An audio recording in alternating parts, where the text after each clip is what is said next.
साथियों, एक बार पुनः आप सभी को मेरा प्यार भरा नमस्कार। साथियों, आज मैं आपको फैमिली पेंशन जो है उसको कैसे कैलकुलेट करेंगे या फैमिली पेंशन कैसे दिया जाता है, इस बारे में आपको हम कुछ बताना चाहते हैं, और वो भी कैलकुलेशन के माध्यम से। तो आप ये स्क्रीन पर देख रहे हैं, यहाँ हमने एक एग्जाम्पल लिया है। मान लीजिए अगर किसी का बेसिक पे 40,000 है, तो नॉर्मल एक रिटायर्ड आदमी जब रिटायर करता है तो उसके बेसिक पे का 50% जो है वो होता है उसका पेंशन। बट जो फैमिली पेंशन है वो होगा बेसिक पे का 30%। तो जाहिर सी बात है, यहाँ हमने चूंकि 40,000 लिया है, तो आप देखिए 30% 40,000 का कितना हुआ, 12,000 रुपया। तो पेंशन कैलकुलेशन का फॉर्मूला ये हुआ, ये 12,000 हो गया। और डीए आज के डेट में आपको पता है कि अभी रिसेंटली 33% डीए डिक्लेयर हुआ, पहले 50 था, तो आज के डेट में 53% डीए है। तो 53% डीए किस पर मिलेगा, जो उनका पेंशन बना है उस पर 53%, अर्थात 53% ऑफ 12,000, और साथ में 1,000 रुपये मेडिकल या जिसको हम लोग बोलते हैं फिक्स्ड मेडिकल अलाउंस।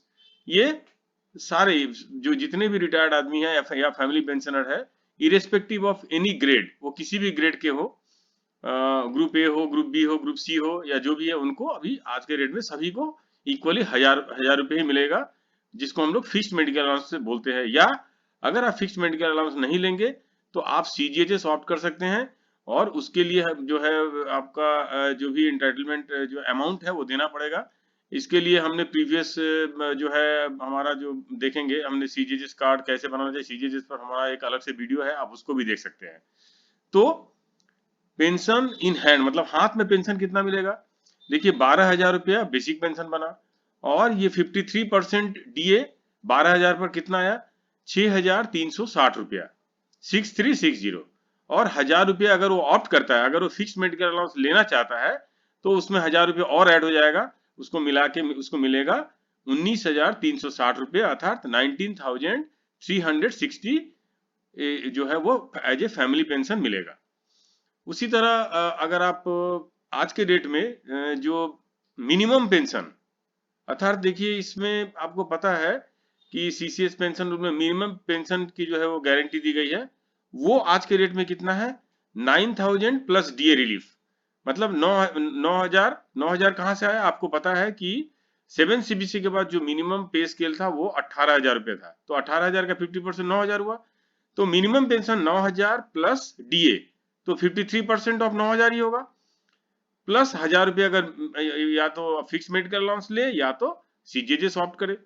तो 9,000 प्लस 53% ऑफ 9,000 कितना हुआ, 4,770, अर्थात 4,770 रुपये, प्लस 1,000 रुपीज मेडिकल या फिक्स मेडिकल अलाउंस अगर वो ऑप्ट करते हैं तो इसको मिला के आप टोटल अमाउंट हुआ 14,770, अर्थात 14,770 रुपया।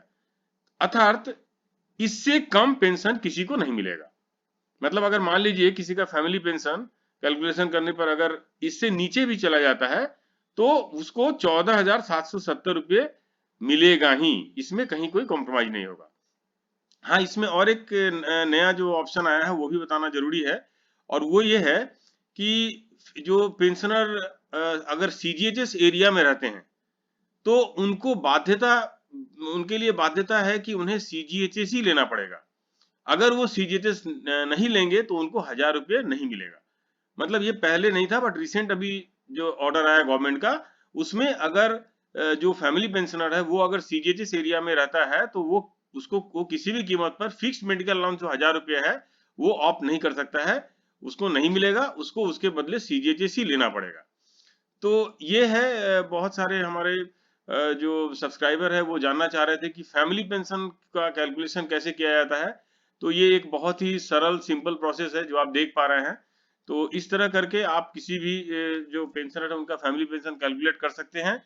तो इन्हीं शब्दों के साथ मैं अपने शब्दों को विराम देता हूं, और एक बार पुनः आप सभी से अनुरोध है कि हमारे इस चैनल को सब्सक्राइब कीजिए, लाइक कीजिए, और सब जितने भी नीडी लोग जो है, जो पेंशनर है या जो सेंट्रल गवर्नमेंट एम्प्लॉई हैं, उन तक शेयर कीजिए, तभी हमारा जो एम है वो सक्सेस हो पाएगा। हम चाहते हैं, हमारा ये उद्देश्य है कि हम ये जितने भी हमारे मतलब रिटायर्ड लोग हैं या जो सेंट्रल गवर्नमेंट एम्प्लॉई हैं, उनको जितने भी अपडेटेड रूल्स एंड रेगुलेशन हैं, उनसे हम हमेशा अपडेट करते रहें, जिससे कि वे जो है इन फ्यूचर उनको जो है वो कोई शोषण ना कर पाए, और वो जो है अपना क्लेम जो सटीक उनको मिले, उनको कहीं नहीं जाना पड़े। यही उद्देश्य है। नमस्कार।